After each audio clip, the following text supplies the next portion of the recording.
Olá para você que acompanha a TV e Rádio Câmara Bauru. Esse é mais um Espaço Aberto, nosso programa de entrevistas, e hoje falando sobre o novo ensino médio. Depois de alguns vens e vais, o novo ensino médio foi sancionado recentemente pelo presidente Lula, especificamente no dia 31 de julho agora de 2024. Em resumo, ele reformula a distribuição das grades horárias e das disciplinas ministradas no nível médio da educação brasileira. Para a gente entender as mudanças que esse novo ensino médio propõe e os seus impactos, principalmente nos estudantes, nós estamos aqui com a professora Mônica Ribeiro, que é professora e pesquisadora da Universidade Federal do Paraná. Seja muito bem-vinda, professora. Obrigada pelo convite. Olá, né, a todos. Fico à disposição.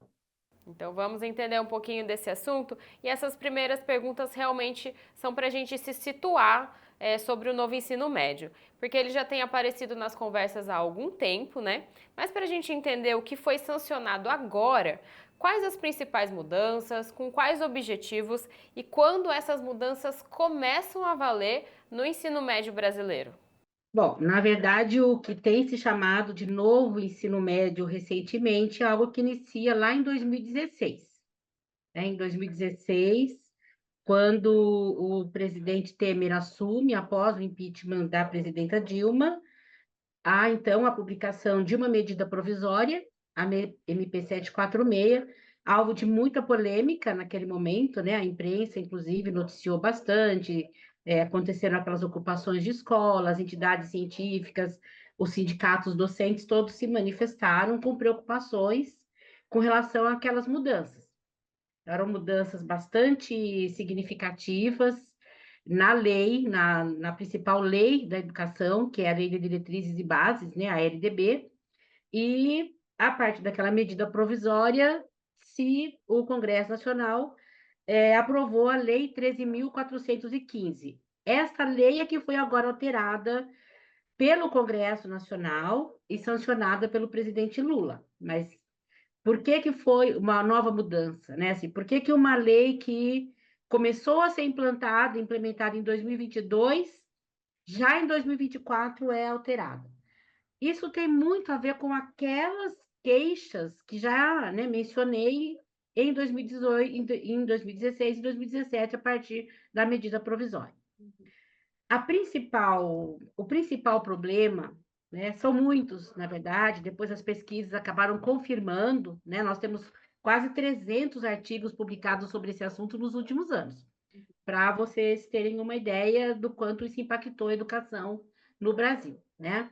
Mas diz respeito à mudança de carga horária, então, lá na Lei 13.415, se coloca que o mínimo de carga horária total do ensino médio seria de 3.000 horas, né, 1.000 horas anuais, composto por uma parte de formação geral básica e uma parte de itinerários formativos.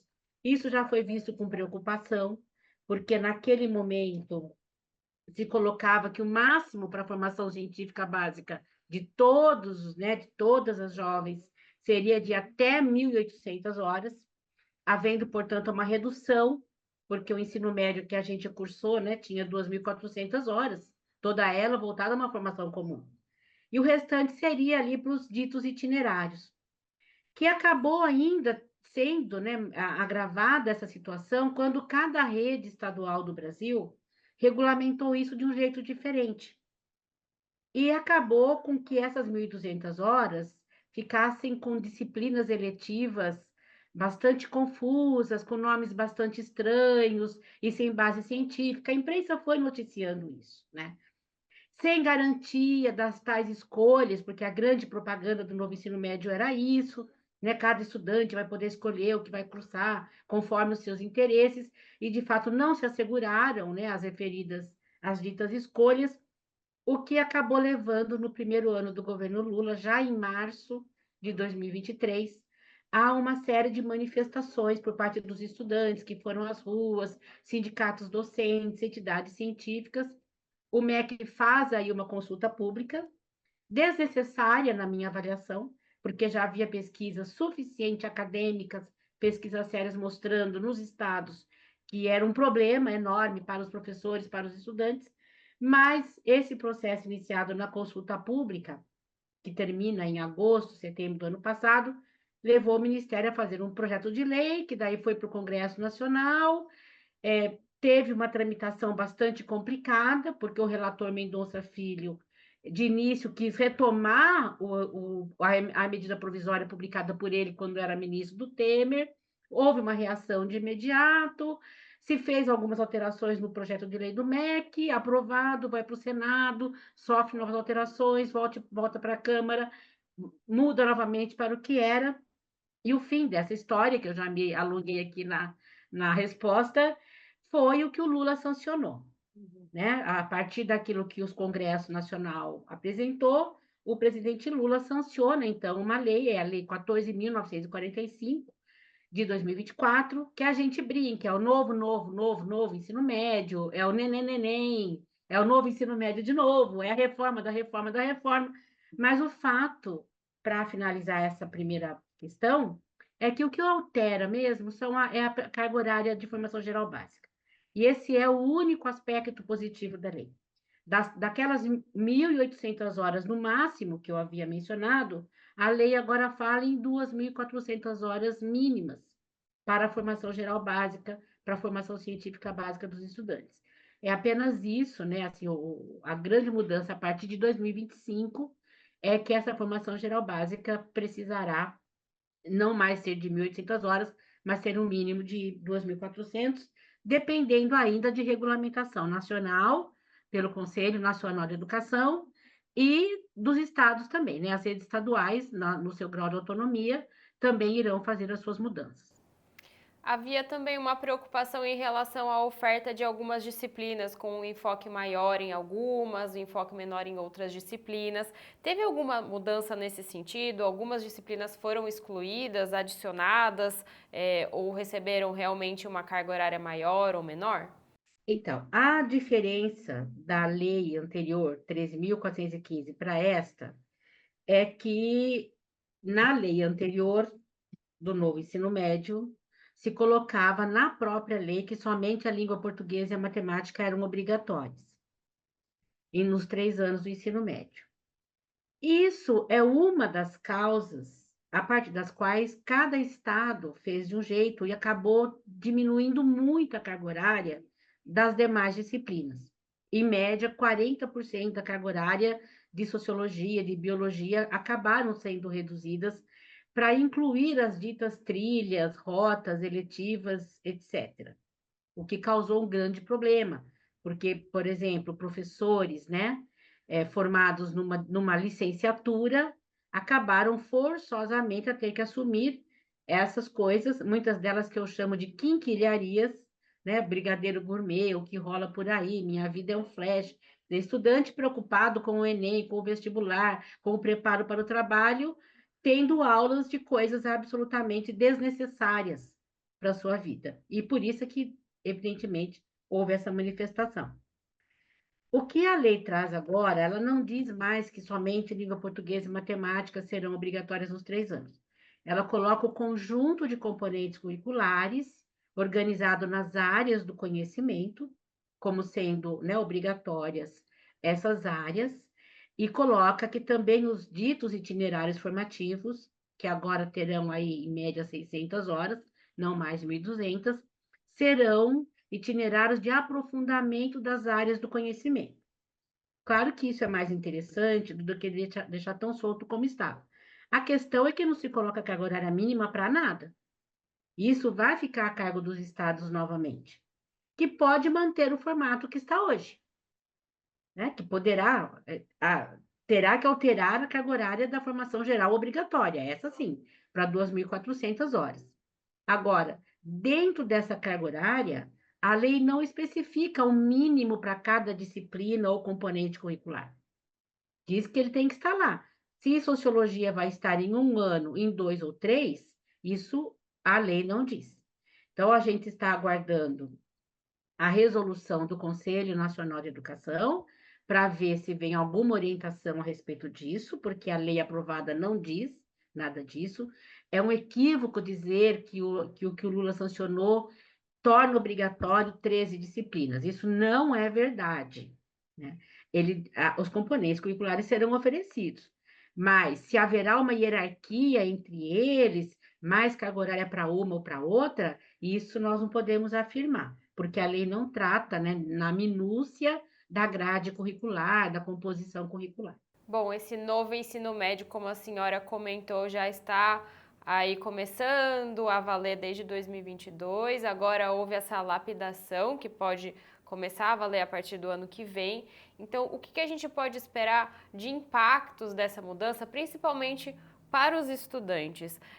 A senhora pode apontar alguns pontos positivos que se esperam e também pontos de atenção que devem continuar chamando essa atenção, precisando de um olhar mais minucioso em relação à vida dos estudantes com essas mudanças? Bom, eu acho que uma primeira coisa para se ficar atento é o modo como cada estado vai organizar essa proposta curricular, considerando que a carga horária de formação geral básica é de 2.400 horas, e isso é positivo.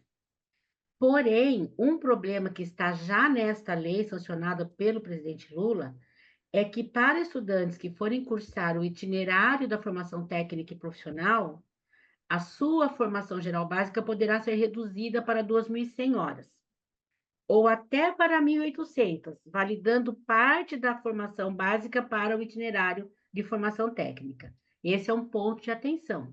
Como é que as redes de ensino vão regulamentar isso e como é que o Conselho Nacional de Educação vai orientar essa regulamentação a partir de novas diretrizes curriculares nacionais para o ensino médio. O outro ponto de atenção, e que foi muito disputado no Congresso Nacional, diz respeito à formação técnica e profissional. Por quê? Porque não é desejável, não só na minha avaliação, mas dos pesquisadores e pesquisadoras da área, especialistas, né, nas universidades, né, na pesquisa científica sobre isso, que se ofereça uma formação precária profissional para os jovens. Porque uma formação precarizada não é garantia de emprego ou diminuimento do salário, né? Jovens que já estão lidando com a uberização do trabalho, com o trabalho precário, você ainda dá uma qualificação precária. Isso é muito triste. É importante a gente saber que no Brasil, em torno de 85% da matrícula do ensino médio é pública e em rede estadual. Né? A rede privada fica com um pouco mais de 10% apenas da matrícula. Né? E é sobre essa juventude, que são mais de 6 milhões e 600 mil jovens, que incidem as preocupações que eu estou mencionando. Portanto, é para esses jovens que ficou aberta a possibilidade de uma formação precária de cursinhos de curta duração, com até 600 horas para cumprir as 3.000 do chamado novo ensino médio. Outros pontos de atenção. A lei permite ainda que parte da carga horária seja ofertada de forma remota ou à distância. E a gente já viu isso, por exemplo, na rede de São Paulo, que ampliou, né, das 2.400 para as 3.000 horas, mas uma boa parte é feita em casa, sem qualquer assistência. Né? Então, é uma farsa, né, de ampliação da carga horária. Né? Por quê? Porque a gente vive uma realidade no país de que uma mesma escola atende a 3 turnos, manhã, tarde e noite. Então, se você amplia a carga horária, um turno afeta o outro. Né? E a gente tem uma rede de escolas que ampliar a carga horária significaria precisar também ampliar essa rede de escolas, de instituições à disposição. Né? Então, falar em tempo integral no ensino médio, ou mesmo essa ampliação para 3.000 horas, ela é desejável, mas nós temos que olhar para quais são as condições efetivas para se oferecer isso com qualidade. Acho que esse é um aspecto importante. A questão da educação à distância que acabou permanecendo. A lei também acabou fazendo permanecer algo que foi bastante polêmico, que é a questão do notório saber para a docência. Então, ainda vai ser permitido que, para o itinerário da formação técnica e profissional, se tenha professores e professoras que não têm formação específica, nem como docente e muitas vezes nem um curso superior. Né? Cada estado vai regulamentar isso novamente. Então, esse é um outro ponto frágil do chamado novo ensino médio. A preocupação com o que se vai fazer com os itinerários. Por quê? Porque na fase recente, né, da Lei 13.415, do novo ensino médio, que foi implementado em 2021, 22, 23, não havia claramente uma regulação nacional para os itinerários e cada estado fez uma coisa. Né? Eu tenho até um artigo que eu e dois colegas publicamos sobre isso, em que dá a sensação de que nós tivemos 27 ensinos médios pelo Brasil, né? O que é muito complicado, né? Isso vai se repetir? Esse é outro ponto de atenção. Uhum. Né? Qual é o grau de autonomia que vai restar a cada rede estadual para regulamentar a oferta dos ditos itinerários? Né? De fato, vai ter alguma oportunidade de escolha? Porque a lei anterior anunciava que o estudante ia poder escolher um itinerário, e no fim isso não se verificou na maioria das redes. Então, esse diria que é um outro ponto aí para a gente ter de preocupação. Esse último ponto que a senhora levantou, alguns críticos do novo ensino médio também apontaram que ele poderia trazer diferenças educacionais entre escolas, municípios e estados. Como que a senhora vê isso? Então, uma das coisas que a gente já alertava lá em 2016, quando foi publicada a medida provisória, é que o nosso país ele já é marcado por uma estrutura absolutamente desigual no sistema escolar. Então, se a gente pegar, por exemplo, o território brasileiro, as condições de oferta das escolas não são as mesmas.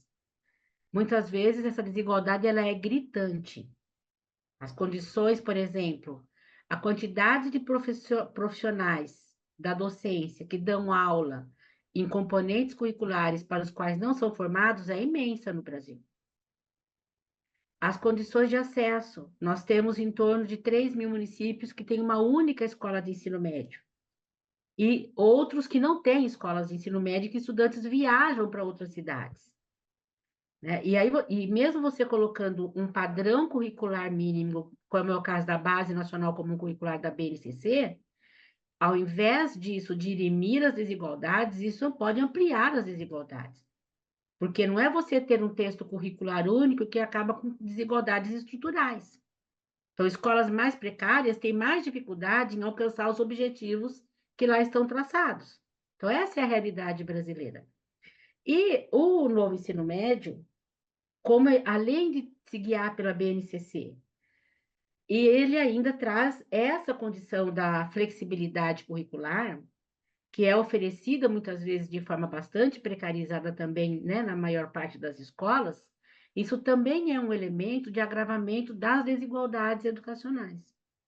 Então, uma das coisas que estudantes dizem quando a gente pergunta nas pesquisas, né, o que é que eles estão percebendo do novo ensino médio, é justamente essa ausência de sentido da escola para a sua formação, tanto para tentar uma vaga no vestibular, porque o Brasil ainda é altamente excludente no ensino superior, né? De todos os jovens que terminam o ensino médio a cada ano, apenas 16% vão ter uma vaga no ensino superior brasileiro. 84% está excluído dessa formação, pelo menos no ano em que conclui. É muito triste isso.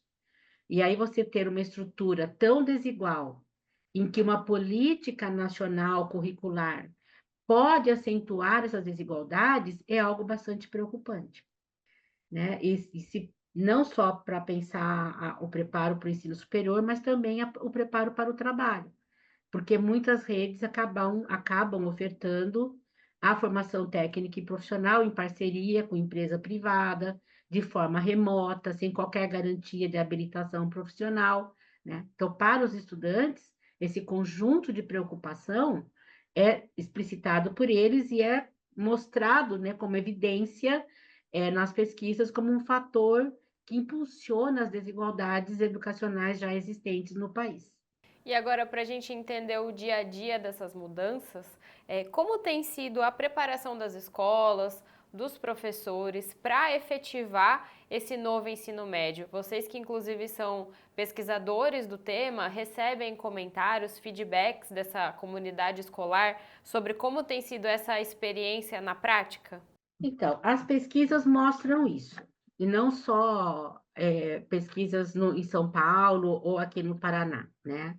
Eu coordeno uma rede nacional de 20, hoje já tem 30 grupos de pesquisa do Brasil inteiro, é a rede nacional em pesquisa, em que a gente acompanha desde 2017 a implementação nos estados. Como é que foram elaboradas essas propostas curriculares, os documentos, né? Como é que foi feita a regulamentação e agora também a implementação. O que é que eu diria assim, bem sinteticamente? Nesse primeiro momento do novo ensino médio, da Lei 13.415 de 2017, né, até 2023, é meio que geral professores e profissionais e gestores das escolas dizerem que essas mudanças ocorreram sem a participação e envolvimento deles. Um pouco porque houve lá a pandemia, né? Veja, 2017 aprovada a lei, 2018 o MEC faz a BNCC do ensino médio, 2019 as redes começam um primeiro movimento, mas foi um ano em que houve mudança de governo, e 2020 vem a pandemia e as pessoas saem da escola. Quando voltam, esses currículos já estão prontos, e muitos deles elaborados com assessoria de fundações empresariais. Então, esses currículos do novo ensino médio, eles chegam nas escolas como um ente estranho àquela comunidade. Muitos professores e professoras não sabiam o que eram os tais itinerários. Não sabiam que, em vez de dar aula de biologia, ia ter que assumir educação financeira, pensamento computacional, projeto de vida, né? Tudo isso foi, ao mesmo tempo, retorno da pandemia e uma nova estrutura curricular, especialmente para jovens que tinham passado 2 anos quase fora da escola, fazendo o 9º ano, o 8º ano. Então, nós temos 4 anos, mais ou menos, de grandes problemas do ponto de vista da qualidade do ensino médio oferecido. Juntando tudo isso, uma reforma educacional polêmica, sem condições de ser implementada, porque as redes não comportam, ampliar a carga horária, tempo integral, diversificação curricular, a elaboração de uma proposta sem envolvimento da comunidade, sem participação da comunidade, gestores, pais, mães, estudantes, professores, e um retorno pós-pandêmico com grandes fragilidades para isso tudo. O resultado só poderia ser o desastre que foi, né? Foi um verdadeiro desastre identificado em 2022, 2023, por isso essa movimentação toda que a gente comentou. Agora, o cenário que a gente percebe daqui para frente, quem sabe os governos estaduais e o governo Lula, o MEC, né, o Ministério da Educação, que tem sido muito ausente nessas discussões, na verdade, tenham aprendido com os erros e não cometam os mesmos erros novamente. Não é possível elaborar mudanças nas escolas, mudanças pedagógicas e curriculares, sem o envolvimento das pessoas. Não é possível entregar um pacote de reformas pronta e acabada, porque simplesmente não funciona, né? Há centenas de pesquisas que mostram isso. Eu diria que é, inclusive, um ato de irresponsabilidade dos governos enviarem pacotes prontos para as escolas de coisas que elas não sabem o que é. Porque a tendência a não dar certo é imensa. É imensa. E no caso do novo ensino médio, já há uma experiência desastrosa para pôr na conta do que virá. Então, evidentemente, professores, gestores, estudantes e suas famílias já vão estar com um outro grau de atenção, porque nós não vivemos mais uma pandemia, e essas mudanças serão em cima daquilo que já foi alterado num primeiro momento, né? Então, entendo que o indicativo seria, né, de uma ampla mobilização e discussão com as escolas de cada estado, para que, de fato, se diminua os problemas que incidiram sobre o trabalho de professores. O que houve com professores e professoras foi muito grave, terem que assumir 4 ou 5 disciplinas diferentes, de coisas que não têm base científica. Se quisessem manter o mesmo componente curricular da sua formação, tiveram que assumir turmas em outras escolas, triplicando, quadruplicando o número de alunos, o que acabou gerando um efeito de intensificação do seu trabalho. Então, né, há uma experiência acumulada já bastante complicada e que a gente espera que, mesmo com os limites dessa nova lei, de fato não revogou o novo ensino médio, fez uma revogação parcial de apenas alguns elementos, mas a gente espera que o aprendizado, né, com os fatos lamentáveis aí entre 2021 e 2023, principalmente, que eles não se repitam. A senhora finalizou um pouquinho sobre essas expectativas, eu só gostaria de finalizar realmente trazendo então a partir do ano que vem, né, quais seriam as expectativas e quando essa comunidade escolar espera ver já alguns resultados dessas mudanças e quais resultados seriam esses. Então, o que é que a gente tem para pensar proximamente, para o futuro muito próximo? Não é fácil dizer alguma coisa muito taxativa ou muito afirmativa, porque nós estamos hoje na dependência da regulação do Conselho Nacional de Educação, os estados também, né? O Conselho Nacional de Educação precisa regulamentar a lei, né? Precisa, por exemplo, regulamentar como será essa composição das 2.400 horas, como será a formação técnica e profissional, como será a organização dos itinerários, porque haverá uma diretriz, está na lei, né? Para a composição dos itinerários, coisas que não aconteceu da outra vez. Então, fica muito difícil a gente imaginar o que ocorre de imediato. A legislação indica que o início da implementação seria 2025. Mas se não houver uma regulação nacional e um tempo de adequação das mudanças nos estados para 2025, não haverá mudança em 2025. Né? Provavelmente esse novo formato seja implementado em 2026, 27 e 28, e aí a gente vai ter o resultado disso. O que eu diria para concluir aí nessa tua questão é: os exames nacionais, agora sim, né, de 2024, 25 e 26, já trarão para a gente o resultado dessa primeira implementação do novo ensino médio. Isso será um fator importante de apreciação. Né? Houve impacto no desempenho dos estudantes? Né? Pelo que os estudantes falam, haverá impactos, porque é meio comum ouvir dizer desses estudantes, dessas estudantes, que eles não tiveram acesso aos conhecimentos do que cai no Enem, por exemplo. E o Enem é um dos elementos que vai nos ajudar a avaliar o que significou esse primeiro ciclo aí do chamado novo ensino médio. Então, temos que estar atentos, né, aos dados das avaliações nacionais a partir dos resultados, né, 2024, 25 e 26. Tá certo.